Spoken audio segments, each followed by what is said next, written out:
জুলাই গণঅভ্যুত্থানের প্রথম বার্ষিকী উপলক্ষে দিনাজপুরের নবাবগঞ্জ উপজেলা বিএনপির বিজয় মিছিলে হাজারো নেতাকর্মীর ঢল দেখা গিয়েছে।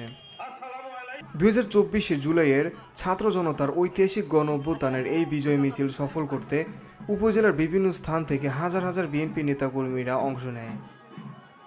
মঙ্গলবার বিকাল 4টায় উপজেলা বিএনপি ও অঙ্গ সংগঠনের উদ্যোগে একটি বিশাল মিছিল বের হয় এবং মিছিলটি উপজেলার বিভিন্ন প্রধান সড়ক প্রদক্ষিণ শেষে ৭১ চত্বরে এসে শেষ হয়। এরপর আলোচনা সভা অনুষ্ঠিত হয়। উপজেলা বিএনপির ভারপ্রাপ্ত সভাপতি তরিকুল ইসলামের সভাপতিত্বে ও উপজেলা বিএনপির ভারপ্রাপ্ত সাধারণ সম্পাদক ইকবাল হোসেনের সঞ্চালনায় এই বিজয় মিছিল ও আলোচনা সভা অনুষ্ঠিত হয়।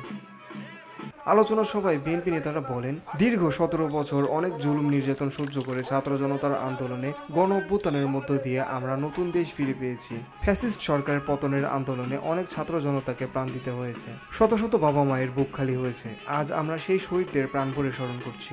মিছিলে উপজেলা বিএনপি, উপজেলা কৃষক দল, উপজেলা যুব দল, উপজেলা স্বেচ্ছাসেবক দল, উপজেলা ছাত্র দল সহ বিভিন্ন অঙ্গ সংগঠনের হাজারো নেতাকর্মী অংশ নেয়।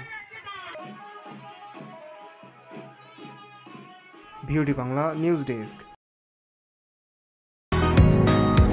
বসুন্ধরা, উত্তরা, বনশ্রী, কুড়িল ও বাড্ডা সহ রাজধানীর বিভিন্ন স্থানে অভিজাত ও অত্যাধুনিক মানের ফ্ল্যাট কেনার এক নির্ভরযোগ্য প্রতিষ্ঠান প্লেজেন্ট প্রপার্টিজ লিমিটেড। তাই আপনার স্বপ্নের আবাসনের জন্য আজই যোগাযোগ করুন। Pleasant properties limited, where destiny matches eventually.